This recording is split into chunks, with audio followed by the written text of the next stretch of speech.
And we're live. Hello, everybody. Welcome to another episode of This Week in Real Estate, hosted by yours truly. My name is Ray, and I'm a bearded man of real estate. And man, I have got to reach out to StreamYard. I don't know why. Whenever it starts to go live, or whenever I get to the big screen, it kind of chops up. But I don't know. It just takes a couple of seconds. So bear with it a couple of seconds if you're watching live. And you guys are watching live. Hey, what's up? We're broadcasting on Facebook, YouTube, Instagram, Clubhouse. And if you're joining us on any of those text platforms, I can actually display your comment. There's Courtney talking about how she tried getting on Clubhouse, but wanted her to scan her face. So some states are doing that to verify your age. There you go. But she's also joining us in Clubhouse along with Jack, and they are speakers. So they've raised their hands. They have a full bio. They're verified real humans. And because of that, they can add their voice to the podcast. If you're watching on Instagram, I can give your username a shout out, but I can't display your comment. So you're going to have to come over to YouTube if you want the display. But then a lot of you guys, most of the audience, actually listens later. So just a shout out to you guys. Normally it's at the end of the show because I know you guys listen to almost all the show every time. But a shout out to you guys for listening to the show. Thanks for downloading it on your favorite podcatcher. It's This Week in Real Estate. And this week, we are talking a lot about Zillow. Zillow seems to be in almost every headline of the industry tea, which is kind of crazy. Normally, they're not. Normally, it is Compass. Compass is going to make an appearance for sure. But normally, there's a lot of other stories. And this week, there's 1, 2, 3, 5, 6. There's 6 headlines that even mention Zillow, which is kind of crazy. So that's what we're going to dive into first. If you're a fan of Zillow, I just want you to comment in the comments. Drop it and say, hey, I like it. I love Zillow. Whether you're a consumer, whether you are, maybe an industry insider, like a real estate agent, lender, title. What are your thoughts on Zillow? As you can see from the thumbnail today, it was all about Zillow stirring the pot. So welcome, and thanks for joining. Without further ado, let's get into the main story. Oh, wait, we're going to go for Linda. We're going to get some background music for those of you who like the ADDs. Okay, here we go. Zillow exec sparks heated debate on LinkedIn over Compass lawsuit. So this week, Zillow's industry chief development officer, Errol Samuelson, published a post on LinkedIn that has been racking up an impressive number of comments. And some of you creators out there know that whenever you put a post out there and you're just getting comment after comment after comment, it's either a really good thing or it is not. But one of my favorite things to find online are the posts where someone has put something out there. There's only a few comments, but thousands of shares.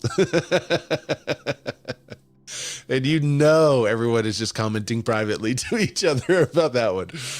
Anyway, so Samuelson put a post on LinkedIn. It sparked quite the debate and disagreement with Zillow's explanation of lawsuit. So here's the full quote from Samuelson's post. Zillow today took a big step in standing up for fair and honest housing market. MRED and Compass conspired to cut off Zillow's access to Chicago area listing data, not because we violated any legitimate rule, but because we were committed to giving every buyer in the market the same opportunity to access inventory, every seller in the market the widest possible audience, and every agent in the market a fair shot at competing. When we didn't back down on our commitment, they announced a national alliance designed to extend that pressure everywhere. So we filed an antitrust lawsuit against them. MLSs are supposed to exist for the benefit of consumers, agents, and the broader market. Using monopoly control over regional listing data as a weapon against platforms that won't play along with a private listing scheme is opposite of that mission. Thousands of independent agents and small brokerages built their businesses around a fair and open market. Private listing networks threaten that market and conduct and the conduct MRED and Compass engaged in threatens anyone who tries to defend it.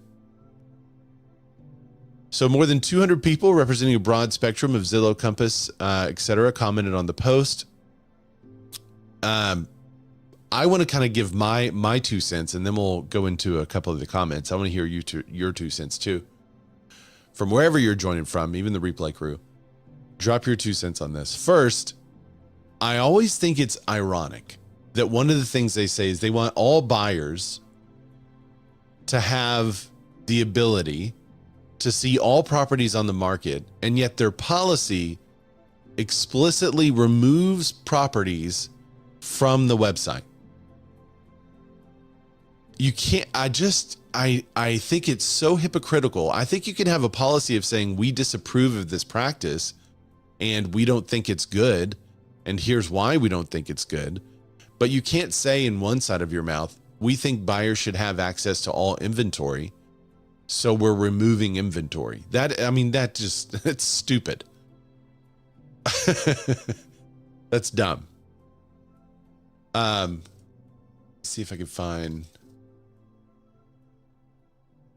All right, there's a graphic I'm going to try to find real fast. We'll see if I can find it. Anyway, it was an idea I had. I thought, you know what? I should probably find that. We'll see if I can find it. The other thing he says in here is that MRED and Compass conspired to cut off Zillow's access to Chicago listing data. Well, this is just Zillow. This is not all buyers. So I do think it's very interesting that Zillow wants to cut off access to their clients, but they don't want to be cut off. It's like, well, if you weren't going to allow these, if 100% of the listings that Compass is doing right now, or 90% are going through the private listing, you're not going to be listing them anyway. You're not going to be able to show them on your website according to your own rule. So I did think that was rather ironic. And I'm looking for a post, and maybe one of the contributors listening live can find it. But Robert Refkin posted the Zillow decision tree, and I saved it, but the where I saved it is gone, so I don't know. But he posted the Zillow decision tree that showed why they were considering various lawsuits. Maybe it's this one. Nope. Oh, yeah. There it is. Okay. The unsealed Zillow senior strat. So this is fascinating. So they waited. In Zillow's opinion, I think it's better to attack the MLS than it is just the brokerage. Because if they can attack an MLS and a brokerage conspiring together, it gives them the antitrust is what they're going for. It kind of gives them the reason they can do the antitrust. There's only one photo that's coming up in this. I really want to show you all 3 photos. LinkedIn. Go. This link will take you to a page that's not LinkedIn. That's fine.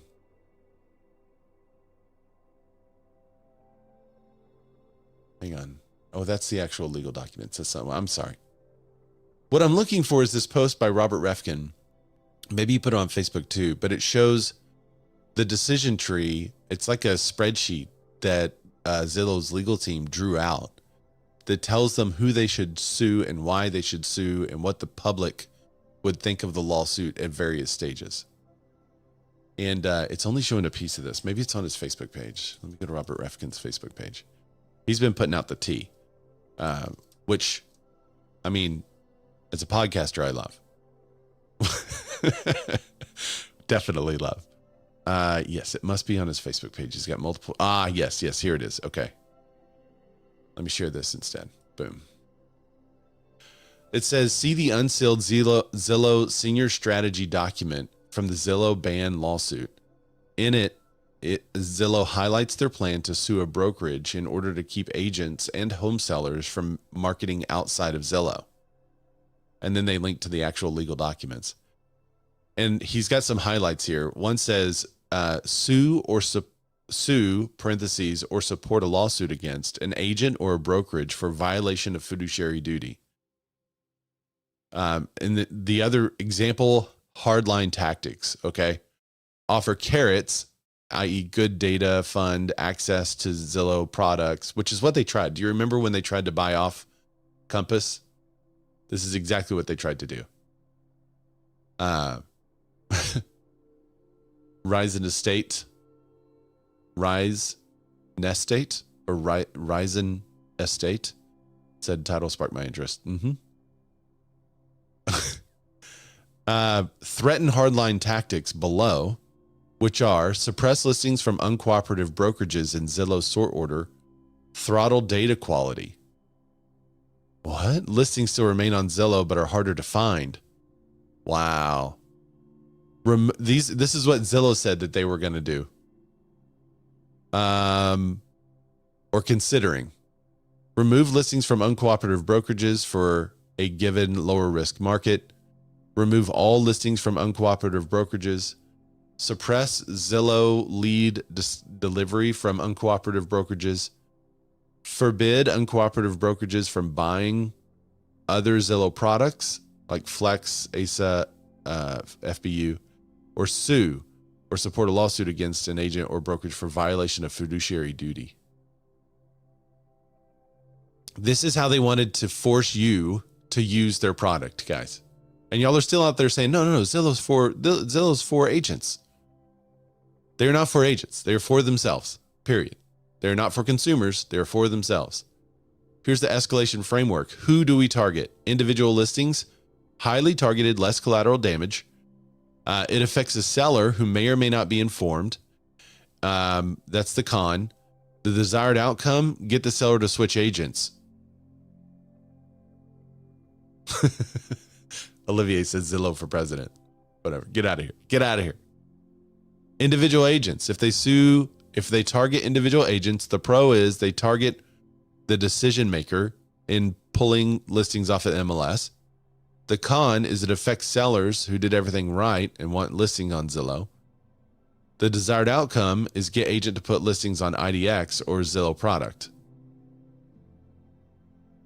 If they target entire brokerages, it's more collateral damage, more impact, more outrage if directed at brokerage. Con, more collateral damage equals more innocent parties affected, potential to get more angry at Zillow. Desired outcome, get agents to switch brokerages or get brokerage to change policy. Do you see this? It's nuts. This is literally what they are saying that they wanted to do in order to force people to use their product. This, in my opinion, would this not be an MLS violation? If they are a member of your MLS and your board, and they're supposedly a member of NAR, is this not of all kinds of ethics violations here? Maybe not. Maybe not. This is so far removed from any reasonable sense of reality. Yeah. Within the universe of being able to share information of stuff that's on the market. Yeah. It's gotten so crazy. And we need, you know what I think? I think we need a summit. I think we need everybody at the table. We need to figure this shit out. Can we stop this, please? So that's one of the things NAR has been trying to do, is get the leaders of these companies together and talk about it. It says the recommended plan, we could also throttle the listing quality of all the agents' other listings. So let's say you have one person that's like, I don't want my house on Zillow. I hate Zillow. I don't want another agent contacting me because they are contacting you because they saw it on Zillow, not able to sell the property. I want you to handle all inquiries. Don't put it on Zillow. Put it everywhere else. So you say, yes, sir, Mr. Seller. And you do exactly what the seller wants you to do. What they are recommending is that you, the agent, be punished by all of your other listings being impacted, with the listing quality of all the other agents' listings being harder to find and throttled. Because you have one seller that says, I don't want it on there. What? This is nuts. So there it is. There's 6 images, like 6, 7, 8, 9, 10 images over on Robert Refkin's post for May 14th. I'll add this image to the rundown. But let me get back to the main article here. So with that in context, because that was shared about the same time that this post was shared from the senior Zillow employee, he said MLSs are supposed to exist for the benefit of consumers, agents, and the broader market using monopoly control over regional listing data. So you could argue that this statement could be used the other way. Using monopoly control over regional listing data. Well, what about using monopoly control over exposure? Right? You're trying to force exposure to people that don't want it. I mean, what are you doing? Some agents agree with Zillow's decision to sue MRED and Compass. I can't help but think these are people that just don't like Compass. I don't know how you could be. I guess it kind of boggles my mind that some people are for communism. They like want to be in a situation that becomes a major oppressive regime and could potentially off, millions of people. But I think those same people would be like, hey, I agree with Zillow's decision to sue another brokerage just because it's another brokerage. I mean, I can't figure out why a real estate agent would not want to be able to make decisions and to help control the data in a way that their clients want them to. I don't get that. Because that's what's happening is that you're saying, okay, we'll put litigation in place and let litigation control it. We'll put laws in place and let laws control it.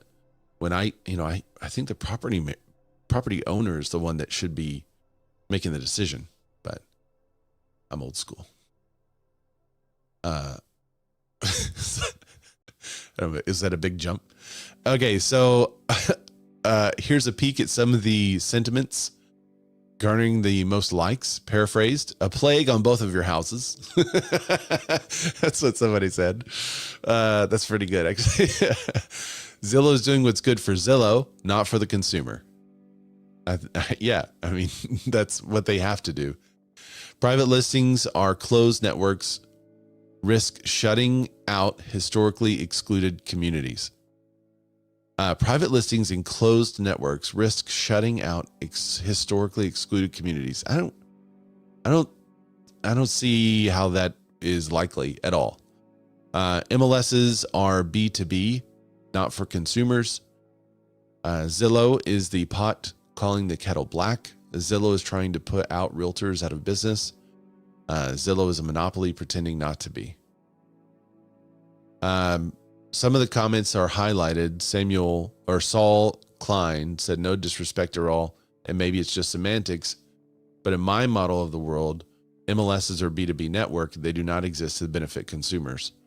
Agents and brokerages work for the benefit of consumers. MLSs work for the benefit of their participants and subscribers. It's a solid take. I'm not sure if it changes the argument, but it just kind of puts an underline on who the MLS serves. Yvonne Ibrahim, one of the biggest unresolved issue throughout many of these lawsuits is fair housing risk created by private listings and increasingly closed networks. With the, quote, right connections, historically excluded communities risk losing access to fair and open marketplace altogether. This is especially concerning because the industry players frame these debates around competition, individual company interest, or business models, while long-term consumer, buyers and sellers, and fair housing implications receive far less attention. I'm looking forward to the pivotal ruling that directly addresses the issue because until then, much of the risk, I feel like this is a little bit ChatGPT, but much of the risk feeling less like consumer advocacy and more like a fight between major industry players, Zillow and Compass, over control of access, visibility, and power. I guess the fair housing, I'm trying to wrap my brain around it. I guess if you had a group of people that was like, we don't want this other group of people to see these properties and started keeping them for themselves, that would be the fair housing violation. But that would also be detrimental to the seller.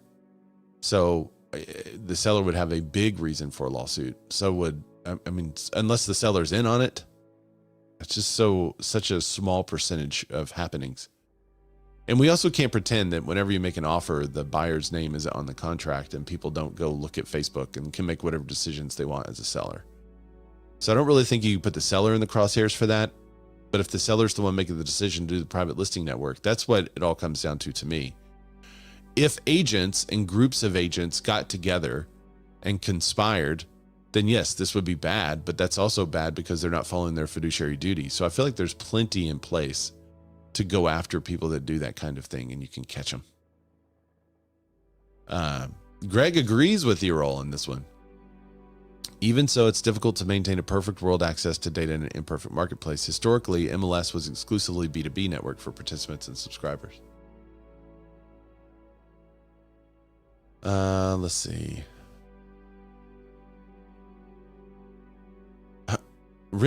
Maria Sabella de Besa. Sounds like a Star Wars name. She says, not to mention that as a result of Compass's protocols, we realtors are being flooded by spammers and scammers insisting we click on their Zoom and WhatsApp in order to entrap us. What are you talking about? What's that have to do with Compass protocols? Somebody fill me in. What's the Compass protocol that gets the spammers to call you and give you the fake Zoom link? By the way, that is a real thing out there, so you guys should be aware. Do not click the Zoom link. Always give them your Zoom. Don't take their link. But I don't understand what Compass has to do with that. What am I missing? As a result of Compass's protocols, we're being flooded by spammers and scammers insisting we click their Zoom via WhatsApp to entrap us while stealing our personal information. Whatever they're going inside, whatever they're doing inside their company's protocols, they better keeping it to themselves. I just don't see what that has to do with. That's so funny. Some of these takes are not takes, I guess. Becky Waldron says, let's not kid ourselves. It's a fight over who can control the consumer, the listing, and the leads. Meanwhile, it's us agents who are the ones doing the actual work and caring about our clients. And then it's longer, but that's the gist of it. All right, so there's a bunch of them. You guys can go check it out over on nowbam.com. You'll see a headline that says Zillow exec sparks a heated debate online. And I thought the heated debate was even funnier given what Robert Refkin posted on his Facebook page and then reposted on LinkedIn as well. So we'll see who wins that debate. I fear uneducated is not the right word. I fear an ill-equipped court to make a decision about this. Just seeing like, oh, well, all buyers should have access to properties, not really understanding the ramifications of that in the future. But we'll see. Hopefully they can make a nuanced ruling here. Boston Connect Real Estate said, just happened to me, and they shared a Google Meet link. I didn't click it, but they were using all video meeting links. Yeah, Sharon, what's up? Oh, Sharon, Sharon. I got Sharon Srivatsa in my head. Okay, so what's funny about that is we get it all the time. I don't think it has anything to do with Compass, but we get it all the time, and we just respond to them and say, yeah, sure, here's our link. And we send them our link. And when we do, they're like, oh, your link's not working. I'm like, oh, it's great. I'm here now. It's fine. And we just know every time we know that they're not real whenever they're like, hey, we're relocating into the area and we want to meet you. And our attorney will be on the call. That's usually what they say too. Our attorney is going to be on the call. I'm like, oh, okay. It must be official then. So I send them my Zoom link before they can send me their Zoom link. That's the trick. All right. Let's look at Chicago.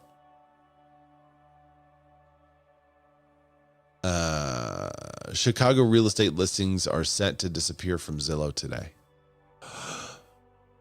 What? Today is the day. What's going to happen? Listings in the nation's third largest real estate market are set to drop off of the face of the earth in the largest real estate portal today amid raging dispute between Zillow and Chicago's multiple listing service. MRED, newly national MLS based in Chicago, said that they had cut Zillow's feed off the listings in the region over a dispute related to pre-market listings. Yet nearly 5,000 listings in Chicago remained on Zillow Wednesday following a midnight deadline. In a statement, MRED said those remaining listings represented a violation of a license agreement of copyright law. Interesting. This morning, MRED suspended Zillow's access to listing data and asked them to remove listings from their websites. Zillow no longer has a license to display. MRED said in a statement, continued display of MRED's listing data is a violation of Zillow's license agreement and federal copyright law. So this is what I was telling you guys was the reason why the NAR can't do the national MLS, because the data is the MLSs. And when I asked them, well, why can't we just make RPR a national MLS? And they said, no, we'd lose all the data. This is exactly what they're talking about. Legally, they don't have a right to the data. The two parties disagreed on which one was actually violating the agreements. So they're basically just leaving them up there anyway. Zillow said that MRED's license agreement allows it to block listings that started in a private listing network before being distributed widely to the MLS. In a statement, Zillow appeared to acknowledge that it was about to go dark in Chicago. But then they're like, Chicago, you're going to lose all the data. And then they don't turn off the data. I mean, if they really want the impact to be felt and seen, they should turn off the data, and then they could then talk to the consumer and say, hey, do you want this data back? Support us. So Zillow sued MRED and Compass in a federal antitrust lawsuit.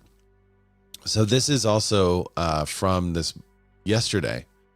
Zillow asked a federal court to block MRED from severing its feed from Chicago listings. So Zillow asked for a preliminary injunction in a new filing in U.S. District Court of Northern Illinois on Monday, saying it was likely to win its filed lawsuit last week against MRED and Compass, that it would be harmed if the judge didn't intervene. Absent an injunction, Zillow will be forced to jettison its pro-transparency practices. Gosh. Every time they say stuff like that, it just irks me.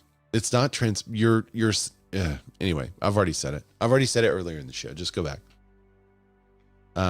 Absent injunctions, Zillow will be forced to jettison its pro-transparency practices and aid competitors against its will, or else lose the essential listings necessary to compete, all of which would degrade Zillow's services and irreparably harm Zillow's platform, business, goodwill, reputation. We already know what's at stake. So Zillow said it recently launched Zillow Preview option to display some pre-market listings as a competitor to private listing networks created by both Compass and MRED. So this was one of the interesting sentences in here about what Zillow said. So earlier they're saying we can't compete, and then they say we launched this to compete. And that's difficult in court when you're saying they're not allowing us to compete with them, and then you launch a product that says it competes with them. I'm curious how the judge is going to reconcile that. It's going to have to be reconciled by the judge at some point. And like last week, let's quantify private. Right. What is private? You're right. Gary Keller says everyone eventually knows about the private listing, so it's not really private. And then says, well, you can't keep these off the market because they're private. and you can't have the exclusionary. Well, does everyone know, or does everyone not know, Gary? Okay. This is another article kind of about the same thing, but it's not behind the paywall. So if you guys ever want to know what's on Inman, but you don't want to go behind the paywall, go to BAM.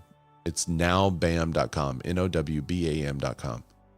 If you're an industry news junkie, subscribe to Inman. It's not that much, but we have an Inman subscription, but a lot of the same stuff is also posted on BAM.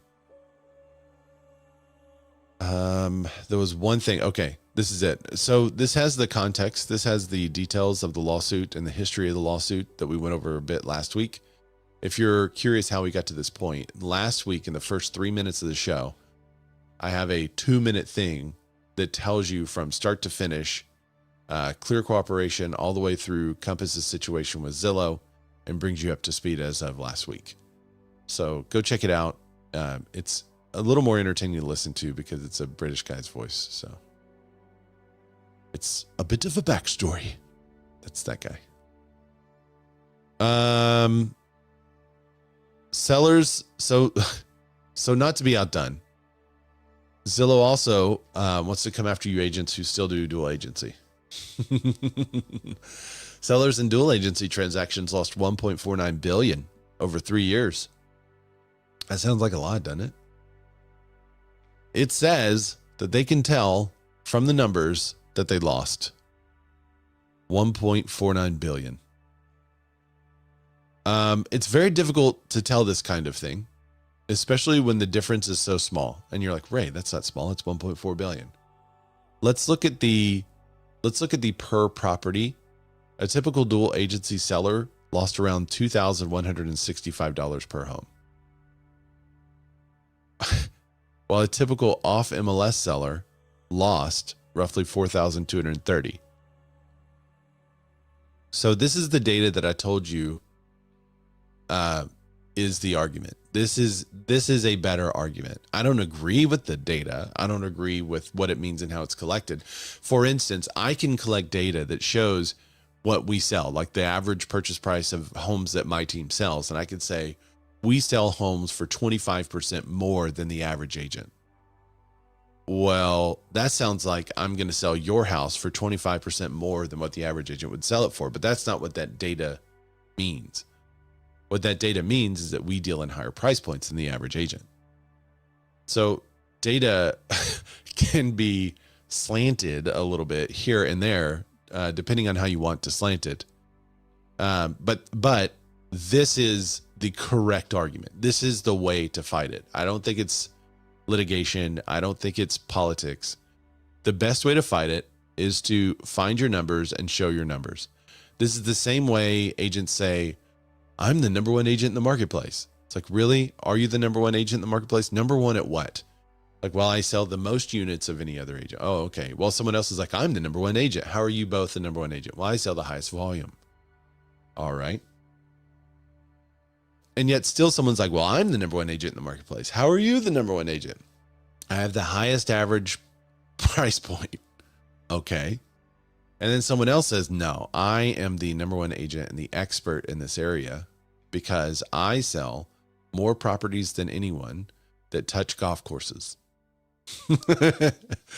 That's called marketing. And this is how to use statistics in marketing. And Zillow is doing that. And this is how it should be used.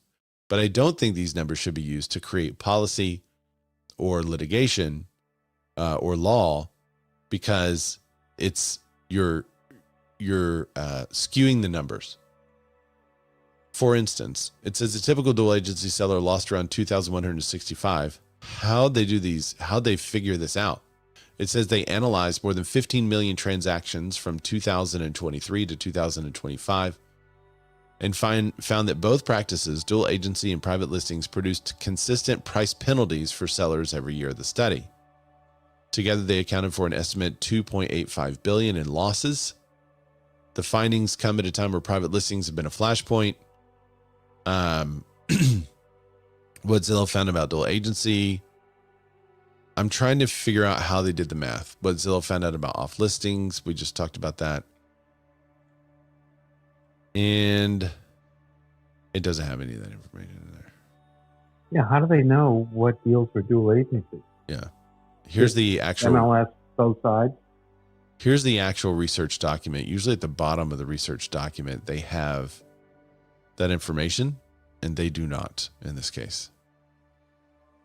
So, to determine the impact of listing strategy on sell price, Zillow started with the Zestimate. Bro, come on. Everyone knows the Zestimate is wrong. As a matter of fact, didn't CEO of Zillow back in the day. Man, what was that guy's name? Rascal is in my head, but that's shoot. Spencer Rascroft. Spencer Rascroft. And yes. He sold his house for like half price of what the Zillow's estimate said it should go for. Yep. So we're starting with a basis of junk. Yeah. Here's the methodology. Dual agency transactions were defined as having the same individual represent both buyer. But what about the same brokerage? That's actually dual agency in our area, not same individual. But anyway, Zillow also parsed off. What about when a team represents both sides, but it's two individual agents, but both transactions go under the team lead, which is a ton of transactions. Anyway, Zillow also parsed off MLS transactions, which were never published in the public MLS after being privately listed. Zillow further narrowed these off MLS transactions into a much smaller set, those with previous sale in the MLS, which allowed us to verify property details. Only this subset among off MLS transactions were included in the analysis. In both sets, private listings and validated off MLS transactions, Zillow excluded new construction homes, foreclosure sales, auction sales, non-arm's length transactions, bank, corporate, government acquisitions, invalid quick claims, and outlier sales below 10,000 above 10 million. To determine the impact of the listing strategy on the sale price, Zillow started with the Zestimate, a full 3 months prior to the sale. If the home was listed at the time, it was excluded. Now, what's interesting, I wonder if they had planned to do this, because Glenda Baker has said time and time again that they actually will screenshot the Zillow's estimate prior to listing a property. And then they will watch how that Zestimate changes once they have the property listed and what happens to, Zillow trying to be more accurate. But if this was known, like if Zillow knew that they were going to eventually pull these numbers, then couldn't they inflate all those estimates 3 months prior to a home being listed? Couldn't they just say, well, let's inflate our estimates for a year or two? Because I felt like for a good year, every property I went into, I was telling the people that their home was going to sell for 10 to 20% less than what was listed on Zillow. All right. Anyway, to strip out the effect of market level price movements during the 3 month period, Zillow adjusted its estimate using movements in the Zillow Home Value Index at the zip code level. The ratio of sale price to Zestimate based expectation was taken. The median of this ratio was compared between the listing groups, dual agent transactions compared with transactions on separate agents. Interesting. The estimated net loss to sellers uses a share of dual agency sales and private listings on our sample and the median percentage losses due to estimation. So one of the interesting things that we found also is that once your property was listed, that Zestimate does start to go up to kind of meet around where it was listed.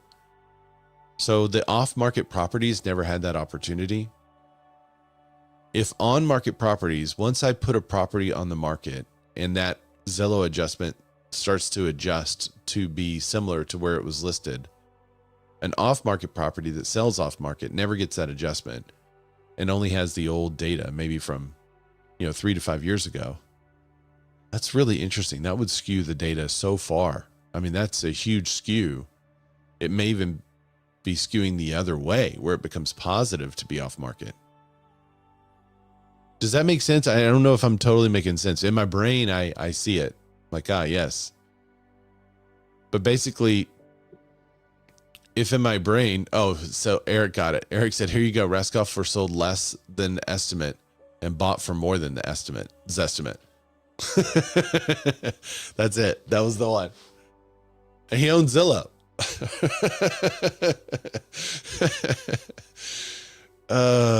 Garbage in, garbage out, people. I think this is a garbage study that was specifically used for a specific purpose, and they made the numbers look like what they needed to make it look like. No, go back to what you were saying, that you're connecting some pretty cool dots there. Yeah, I'm just, in my brain, it makes sense. That there's a benefit to private listing. In my brain, whenever a property is off the market, we look at the Zillow stats, and I mean, the first thing we're all telling our clients is that this number is way off. Sometimes it's way high, sometimes it's way low. Most of the time it's higher than what they would actually sell it for. When we list the property, that Zestimate adjusts based on new information that we give it and also the list price. And so we see the Zestimate go down to track closer to the property value. If you're selling an off-market property, you don't ever have that mechanism that, you know, you enter in new information and it comes back down to where it should be. So then you note a sale, and that sale then triggers the difference in what Zillow says it should be, which is super high, and what it actually sold for, which was market value or lower, for argument's sake. And so you have a huge delta between what Zillow said it should sell for and what it actually sold for. A property that eventually comes on the market or was listed, you know, more recently, has more accurate data, and the Zestimate may be more accurate in that case. And once it's listed, that starts to track down. So I don't know. It's hard to say. If a property is listed for a long time, do they go 3 months prior to it even being listed on Zillow, or do they go 3 months prior to the sale? Let me see what they said. Hang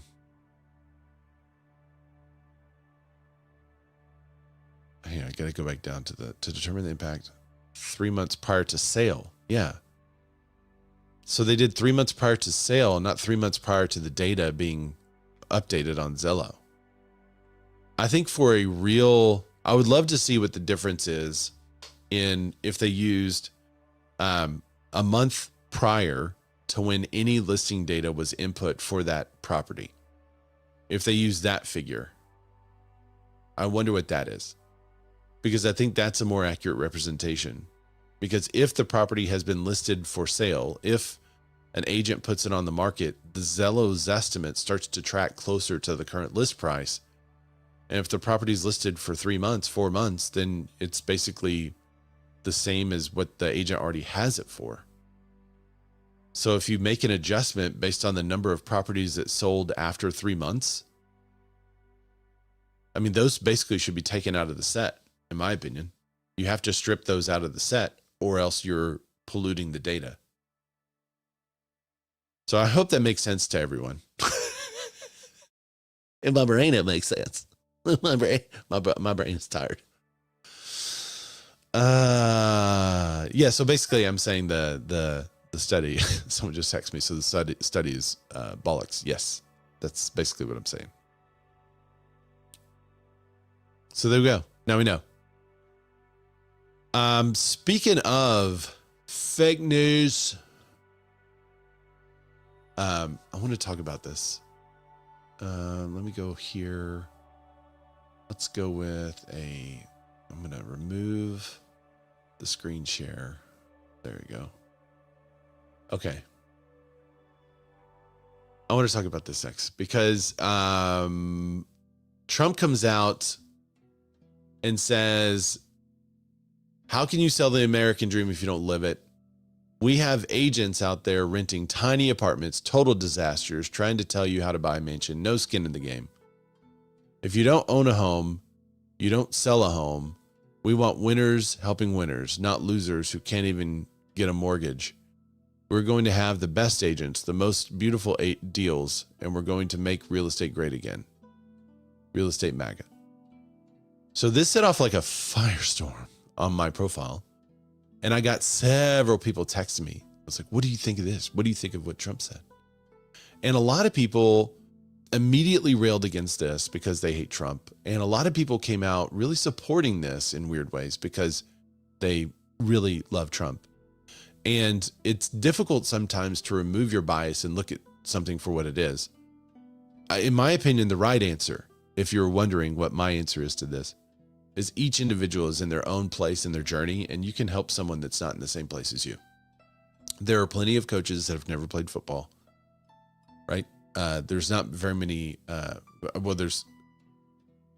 There's a lot of real estate agents that are selling properties prior to them owning a home, And it doesn't mean that because where their personal financial situation is starting, they can't help someone else through the process, especially when you have team leaders, especially when you have brokers that actually care.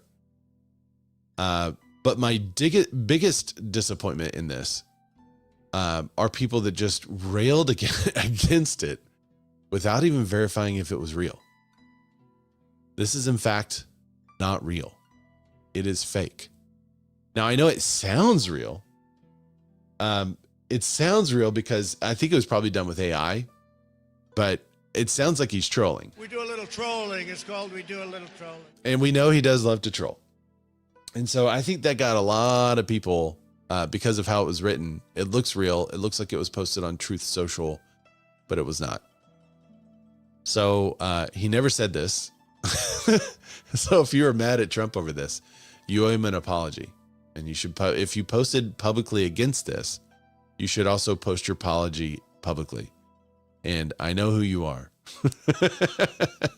Likewise, if you really came out hardcore support of this, you should probably reevaluate because not everyone is in the same place. And, you know, some people get out of college and they have $400,000 in debt and there's no way that a bank is going to give them a loan. And they decided not to be the medical professional anymore. And now they're a real estate agent. How are they going to buy a house? So just because they can't buy one doesn't mean they can't walk someone through it. Now, if you do buy one, you have a different perspective. So I would encourage agents out there that have not purchased a home yet to partner up or team up with somebody that has, and hopefully get a perspective on it that is not your own, because it does limit it a little bit. So let's look at the, this was Broke Agent Media's take on the whole situation. I got to go back to share my screen here. Fake Trump Truth Social post. Yeah, it definitely made some rounds. All right. Oop, there it is. So a fake Trump Truth Social post got real estate agents talking. Should homeownership be required to get a license? Tom Toole said, I can tell you, when I was a new agent, I bought a home the first year in the business. Felt like a total piece of crap because I didn't own a home. It was embarrassing. And I'm advising people without owning a property so I can understand. I don't know that I would go this far, is what the president said, but I feel like it was my first year in the business. Byron said, do you own a home in order to get your license? Oh, clearly not. My elevator pitch. So he doesn't think it should be, but his elevator pitch is that he had basically a PhD because he bought so many properties because he, before he was a real estate agent. And he said, you can't front in the business. You got to be honest. So I don't know. I feel like a lot of these are like contrarian takes, you know, being contrarian, like Trump to be contrarian, when in reality, all you had to do is just like investigate whether or not it was a true post or not. It was not.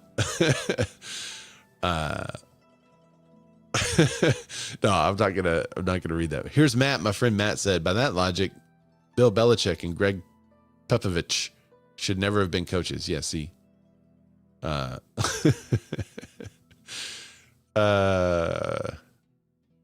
Somebody mentioned male OBGYNs. That's the comment I'm not gonna make. But yeah, if you really hated that, that's fine. He never said it. I just want to put that out there. This is back on the drama bandwagon. Bright MLS is now Compass's biggest MLS partner. Whoa. I bet I would put money on, if this Zillow lawsuit does not go through on MRED, that next up is going to be some kind of partnership or deal with Bright, because I can't see them not doing that now that they're partners in this. In 3 weeks, Compass locked in 4 MLS partnerships, the latest being Bright MLS, the largest MLS in the country with more than 100,000 subscribers across the Mid-Atlantic. Bright MLS partnered with Compass this week, and the deal gives Bright MLS subscribers access to Compass's full nationwide listings feed. But I mean, what they're doing is brilliant. Compass is taking control and saying, we want to give the public access, but we are going to control that access. And I mean, what is the MLS going to do? Say no? Then they don't get all these. It doesn't make sense. So this summer, Bright plans to roll out expanded listing flexibility and pre-marketing options for its subscribers. I just stuttered there. Just hear that stutter? Yeah, then they go back into the MRED thing. We'll see what happens. I think if the lawsuit doesn't survive, the MRED lawsuit doesn't survive, Bright's going to be the next one to say, all right, do it with us. And then I think big brokerages like Real, which in 4 months, if the Remix thing goes through, is going to be the second largest brokerage in the world. So big brokerages like that are going to be like, yeah, us too. Yeah, us too. And are going to give their agents more tools. More than 80% of prospective home sellers are interested in the coming soon approach. So for those of you who are out there saying, well, I don't really think it's for that many people won't be interested. 80% of people almost are interested in it.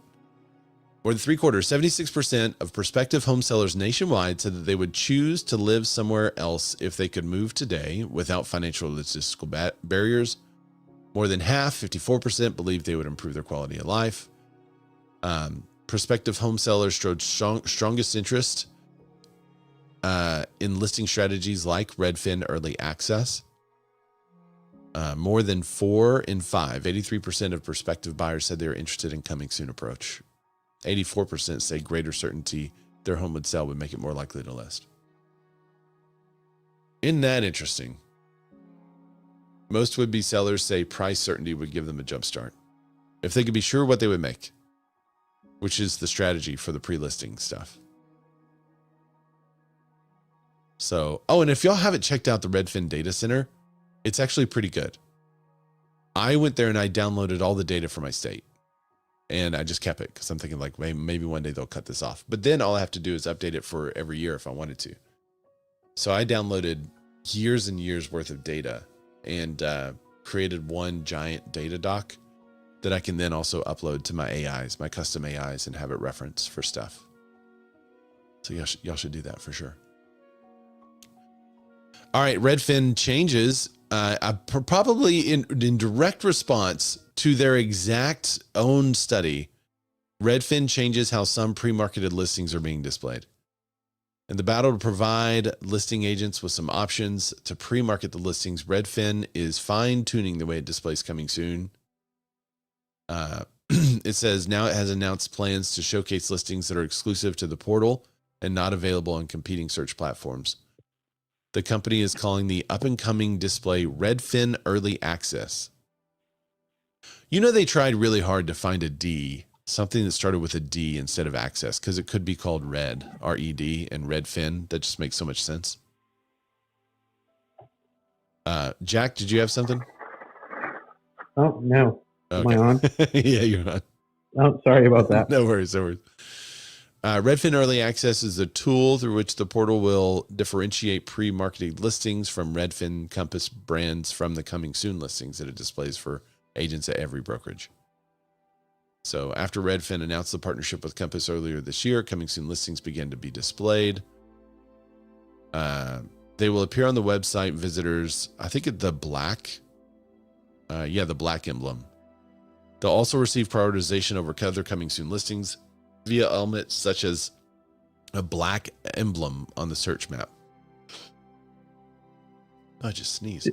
Just to bless you, to continue the conversation a little deeper, pros and cons of coming soon. Yeah, so I think there's only pros on the coming soon. I can't think of a con unless you're a listing agent or a buyer's agent who's trying to get your buyer to make a decision and they see another one that's coming soon. That's the con. But that serves you. For consumers to see what's available and what's coming, I think is generally good. So if a seller wants their stuff out there, I think they should be able to be coming soon for a reasonable amount of time. I think coming soon a year in advance is a little bit ridiculous, but coming soon, like 6 months in advance, maybe a little long. 3 months in advance, understandable in some situations, but a month for sure. Like I think at least a 30-day coming soon period makes a lot of sense. Isn't it against sort of Refkin's premise that I mean, you lose the surprise, you lose the. Well, and I agree with you on duration. I think a month might be too long, where all of a sudden everybody knows about it and everybody starts dismissing it instead of getting excited about something that's fresh and new. That's going to depend on the marketing campaign, right? So if the market. Yes. If every week I dripped out something new about this property that's coming soon and it was phenomenal, like, hey, do you want a home with an infinity pool? Check this out. Hey, do you want a home with, 2 media rooms? Look at this. One's a golf room, one's an actual movie room. If you want, so it depends on the property. It depends on the situation, which is the purpose of all this stuff, right? Is to uniquely market properties that are unique. Every property is unique. Every seller situation is unique and should be dealt with a somewhat custom strategy. But I think a coming soon in which the information about the properties dripped out is good. The reason why the seller wants to do this is because the seller is not ready. Maybe it's their timing. Maybe they want to go under contract and close in 30 to 45 days. And if they were to list today, they'd be homeless for a month. Or maybe they have to remodel the bathroom. We had a situation in which we were about to list a property. And as soon as we did, they were going to go live on Friday. They had a situation in which they had a leak, so it extended it a week.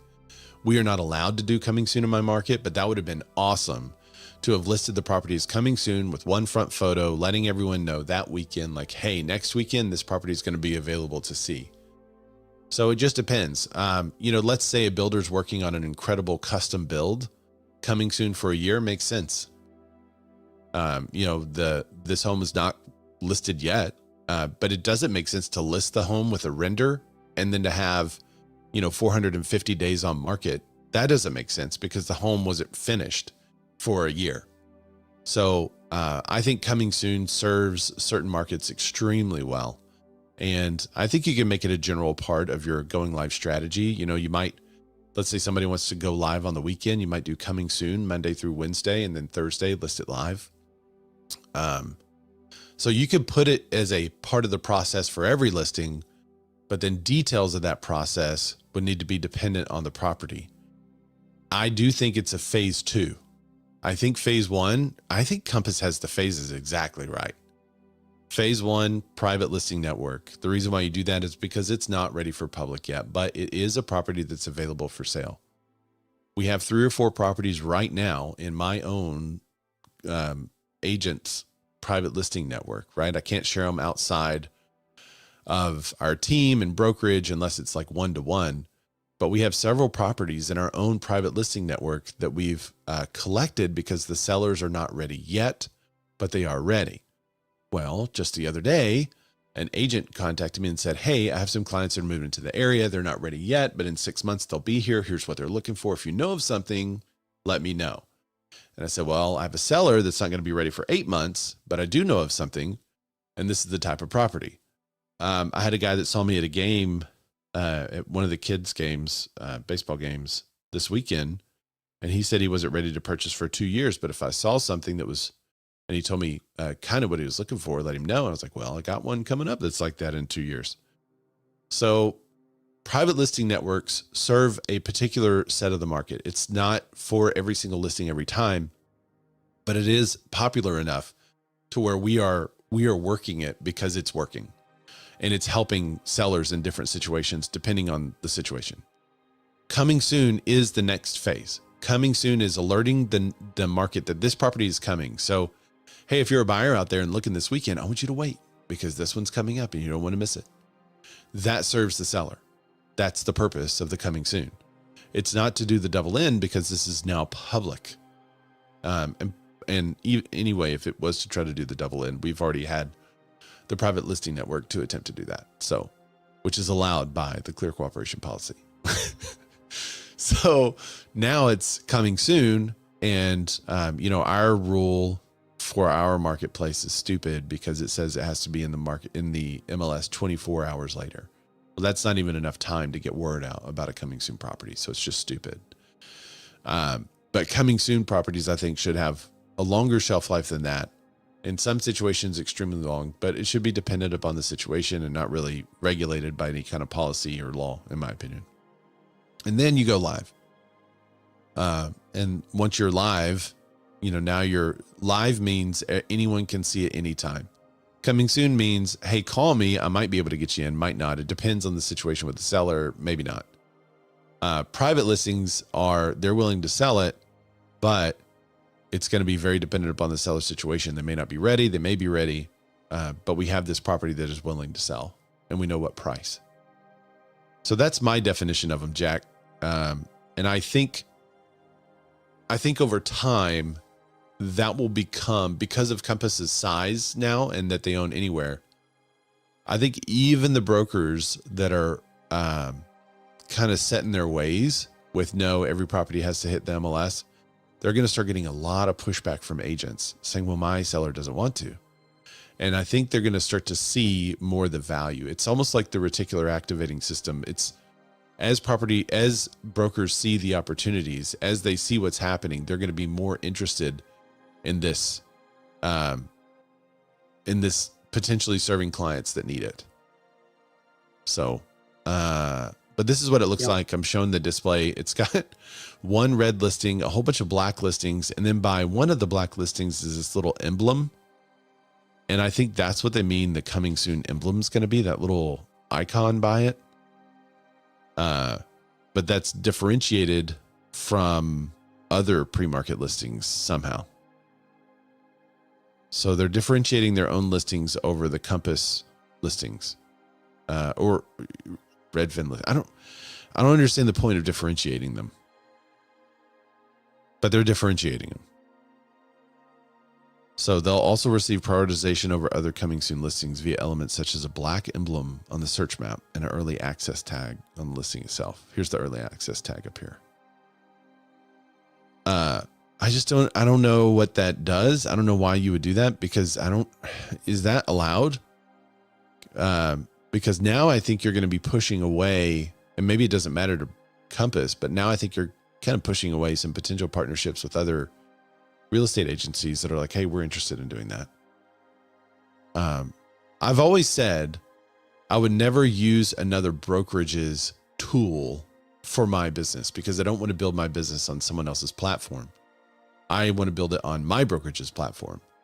And so, for instance, .loop. For all of you out there using .loop, you're using Zillow. So you've built a portion of your business on Zillow.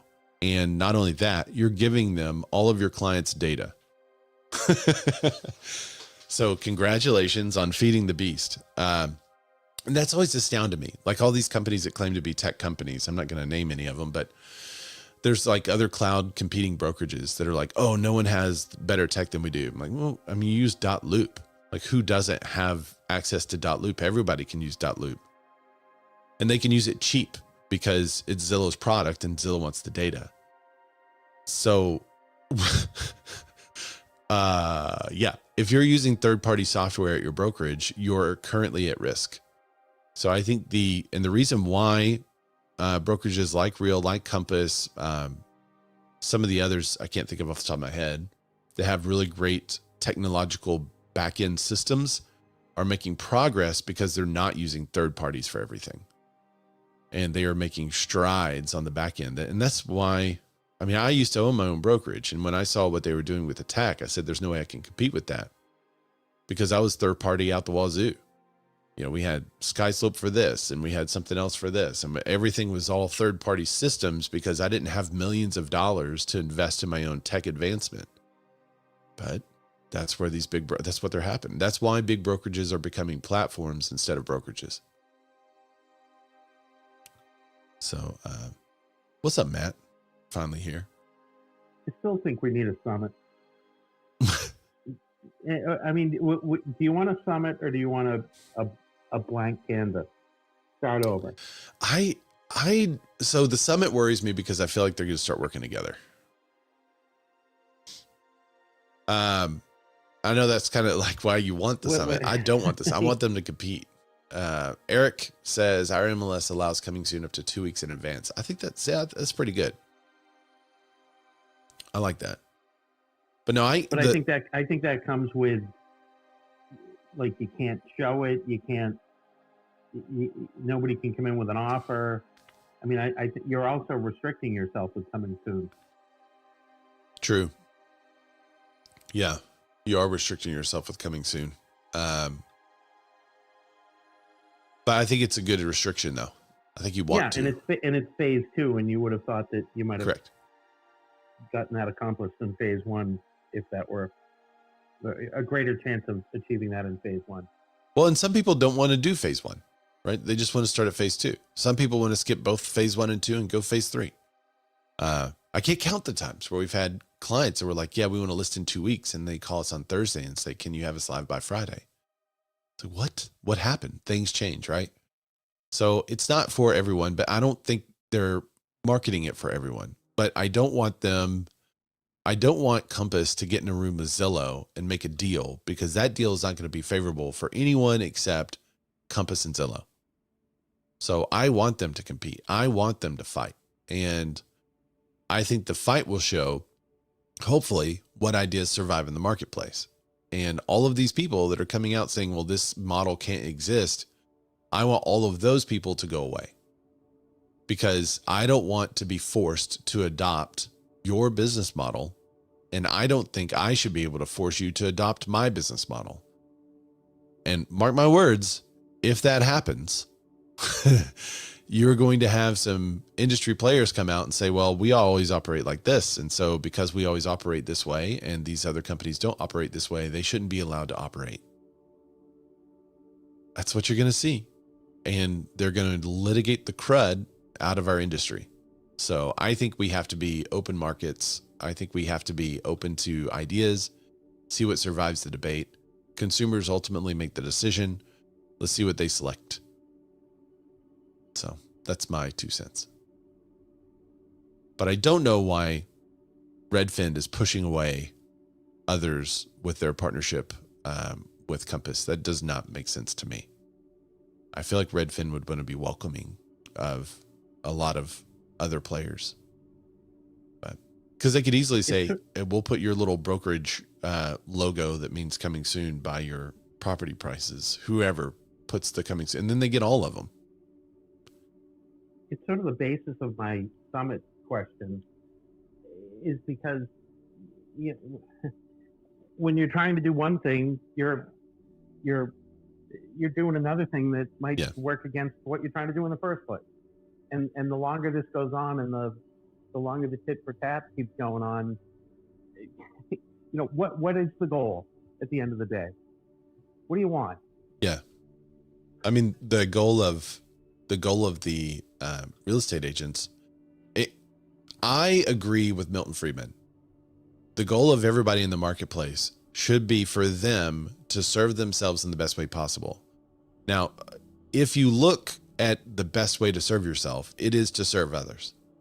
So in greed and things like that don't really have a place in the marketplace, because that is not in the best interest of yourself over the long term.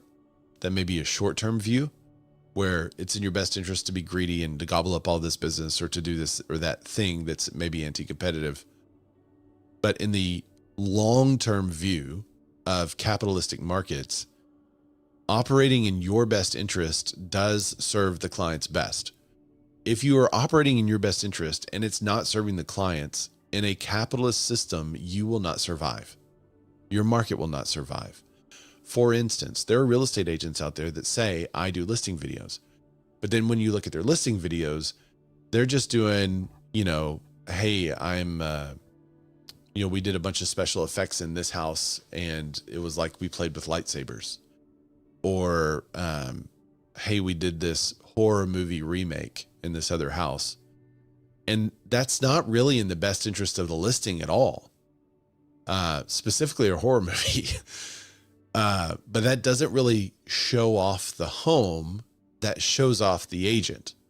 So the agent is thinking, I'm going to operate in my best interest and to show off myself in this house, instead of thinking, I'm going to operate in my best interest and sell this house for my client.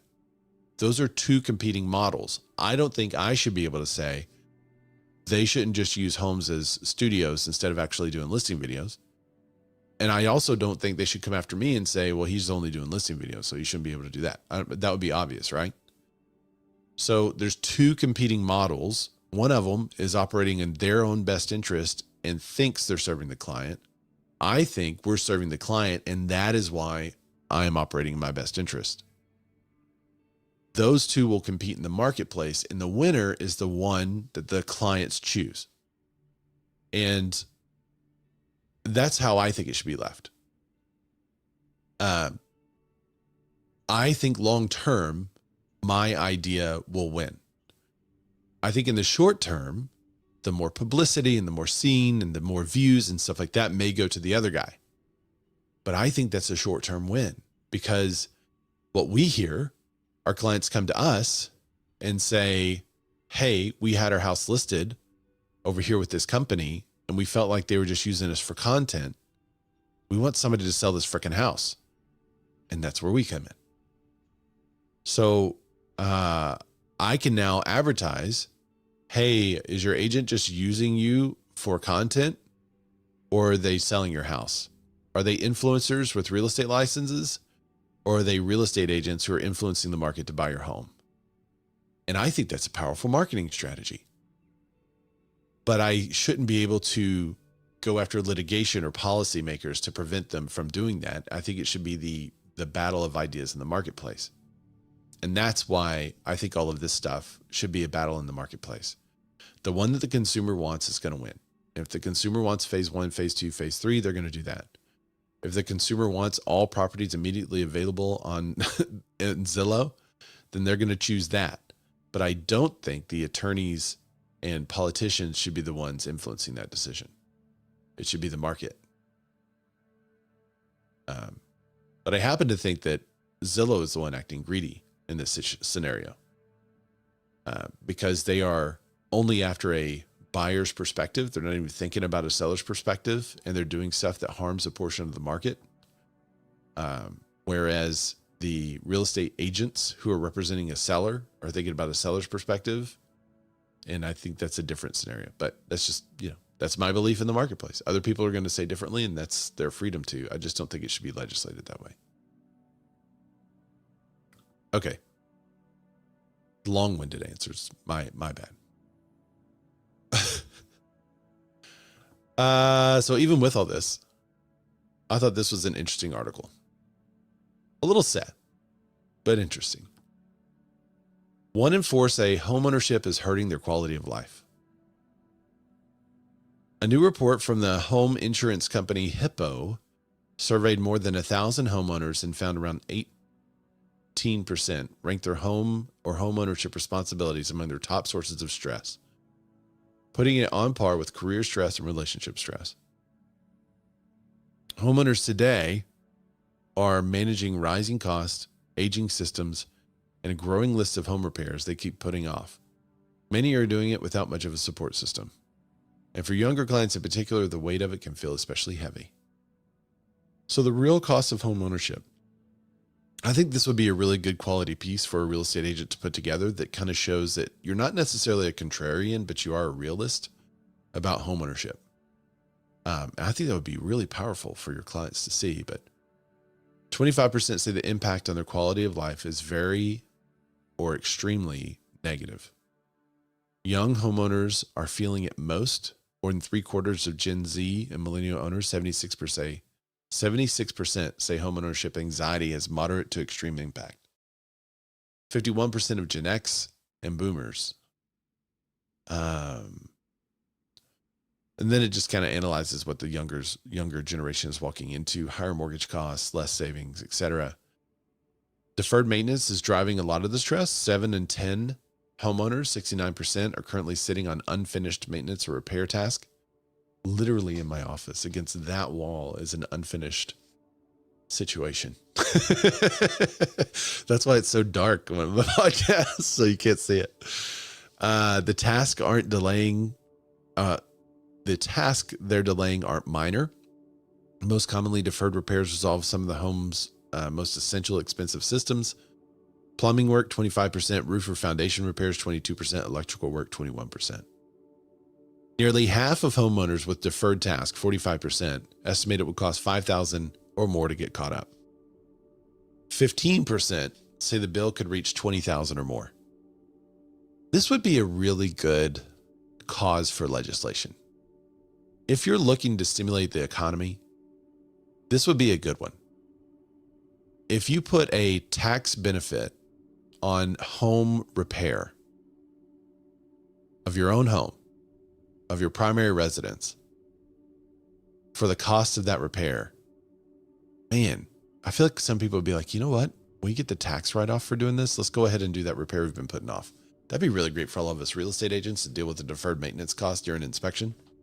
15% say the bill could reach $20,000 or more. But the other thing that does when people maintain their home is you get a pride of ownership. And it improves communities, improves the areas. And it also stimulates the local economy because now you have contractors going back to work, doing some stuff.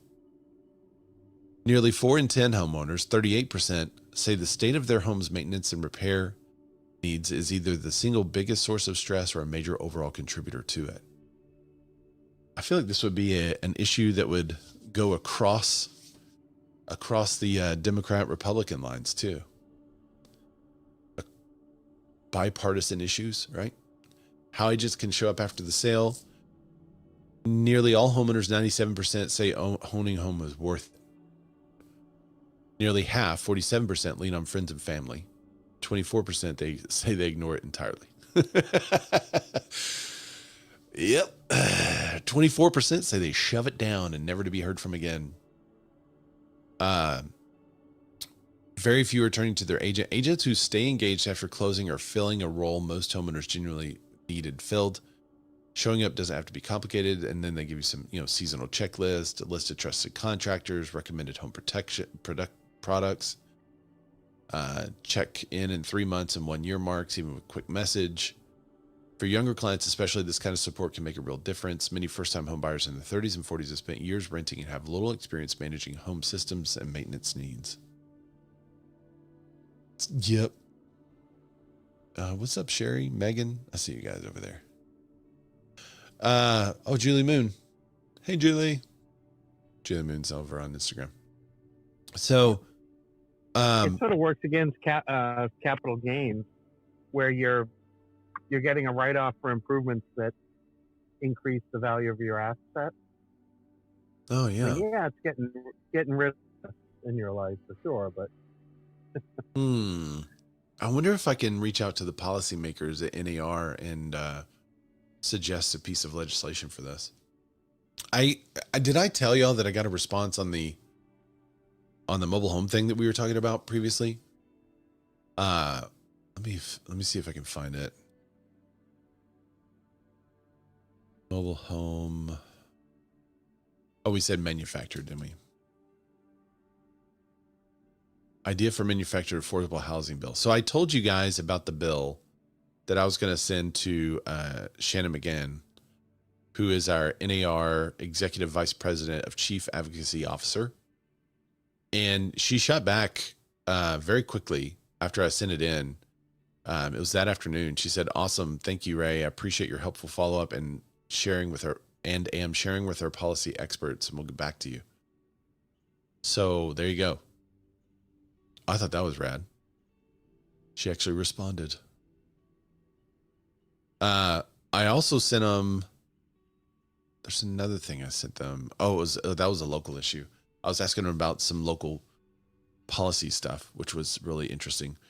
But then I could send her. I wonder if there is something that I feel like that's something that could be done, and a lot of people would take relief for.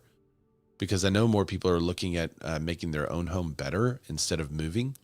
It could, in the long run, I think it helps real estate agents. In the short run, there's going to be some people that say, "Hey, we're going to take that tax credit and fix this roof and just stay here." But I can't imagine like wanting to move from your home and because you don't want to fix an issue.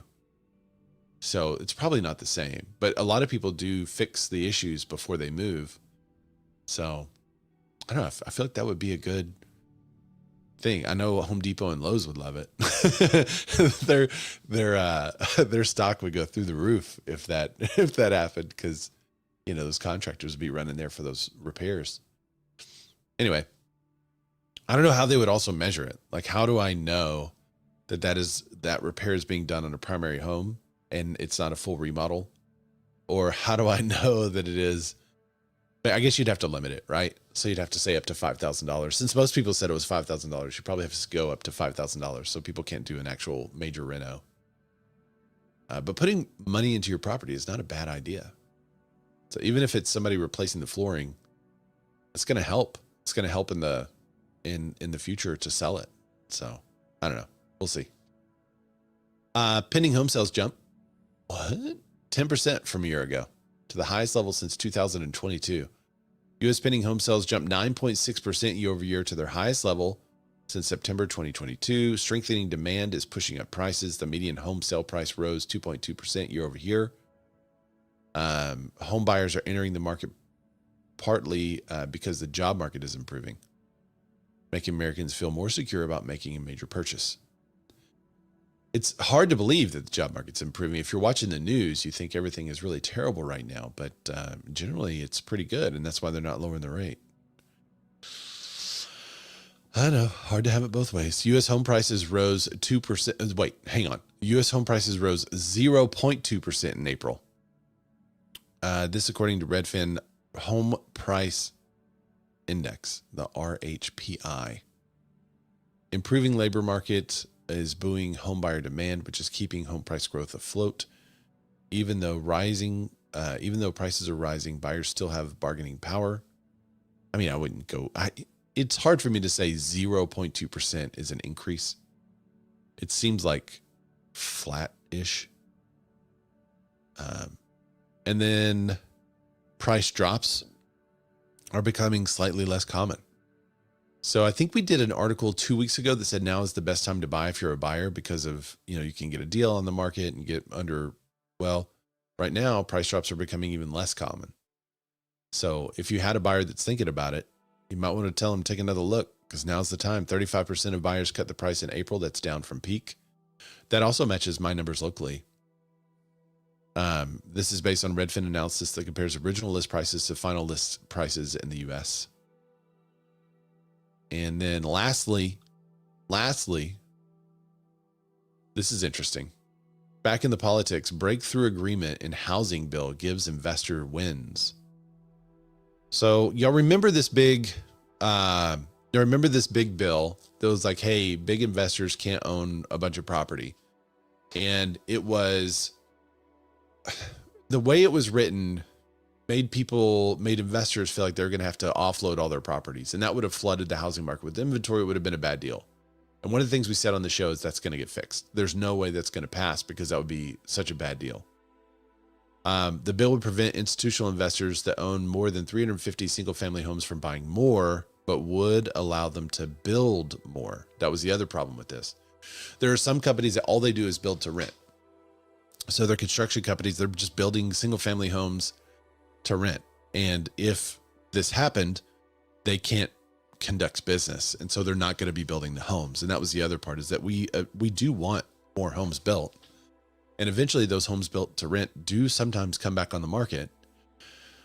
So they redid the legislation. It won the support of rental, construction, and housing industries by removing the requirement in the Senate passed bill that would have forced major investors to finance those owning more than 350 units or more to sell any units they built beyond the cap within a 7-year window. So now they do not have to sell within that 7-year window. It's not clear whether the revamped housing bill will gain the needed 60 votes to pass the Senate before advancing to the White House. Elizabeth Warren is a Democrat working on it. Senate Majority Leader John Thune told reporters in response to a question on CNBC on Tuesday that the House passed bill, the Senate would deal with it accordingly. So we'll see. But this is the one. Oh yeah. The House basically gutted President Trump's principal priority, which was to make certain young people have access to single family homes to buy. this is Bernie Moreno, Republican, Ohio, told CNBC. He added that the requirement for investors to sell the homes they build was a key to expanding home ownership. I think the key was for them to stop buying up a bunch of properties. Like there's Atlanta where they're just buying up entire neighborhoods. I think that was more the point. And it depends on the market. In some markets, investors make up 20 to 40% of the market purchasing current homes. I think ultimately building more homes, if they want to build them to rent them, then that's fine.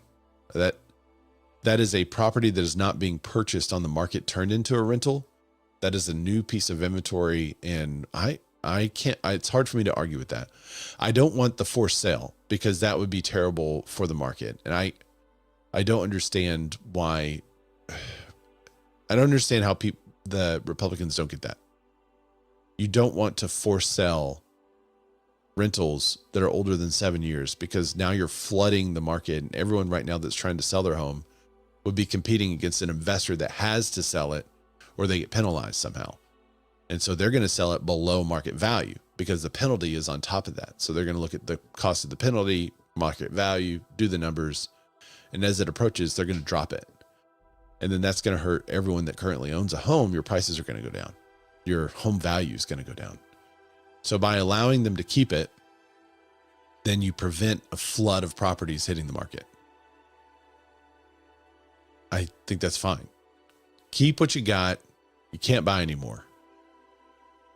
You can build, but you can't buy anymore. I think that's a relatively good policy. I don't know how long this moratorium will be, though. So is this forever or is this temporary? That part is, we'll see. I was going to play, I don't have it anymore. I thought I had the couple of comments, but I do not. So I'll have to skip it. But that's all I got for this week, guys. Thanks for joining the show. I got a lot of text and messages about this week. So thank you guys. A lot of people are like, hey, kids are getting out of school. We're taking a vacation. I won't be on the show. I appreciate that you guys even listen later. I appreciate that you're even thoughtful enough to send me a message that you're not going to be here. That's amazing. I can't imagine other podcasters that do not get messages from their listeners saying, I'm not going to be able to listen this week. So I just want to thank you for sending it to me. I love it. And thanks for participating in the clubhouse. For those of you who are able to drop by, Jack was here. Matt's here. He's quiet, but Matt was here. And I'm here. I am quiet. Trying to get into vacation mode. Yeah. You know what? What were you going to say, Matt? Say it again. You broke up a little bit. Go on vacation. If you want some business, go on vacation. If you want business, go on vacation. There you go. Because as soon as you do, people are going to be coming out of the woodwork for it. Yeah. Yeah. Just start driving away from your house with a bag in the back of your car. Guaranteed your phone will ring. You know why that is, though, Matt? It's because you were so efficient leading up to the vacation that you've actually sparked business. So it's your own fault. Inevitable. It's your own fault. True. Well, hopefully you'll sell something to pay for the whole vacation, sir. We better. We better. We're going to get hungry. Well, thanks everybody for watching. Thanks for listening. Be sure to subscribe and follow the show. If you want to, let's say you're listening to this and you just hate it. The best way to hate the show is to hate on it live. So subscribe and hit the bell so that you can jump in the comments and really tell me what's what. And you can always find me at Ray Zorback. That's RayZorback over on Instagram. Send me a message. Tell me what you love. Tell me what you hate. I should have some new views coming out. I don't know if y'all have noticed the background. We got like this newspapery cool background that we're going to go with. Most of our thumbnails are going to have something added on top of that. We've got some new layouts coming for the live show. So yeah, let me know. Give me your feedback. Let me know. All right. I'll see you guys next week. Bye.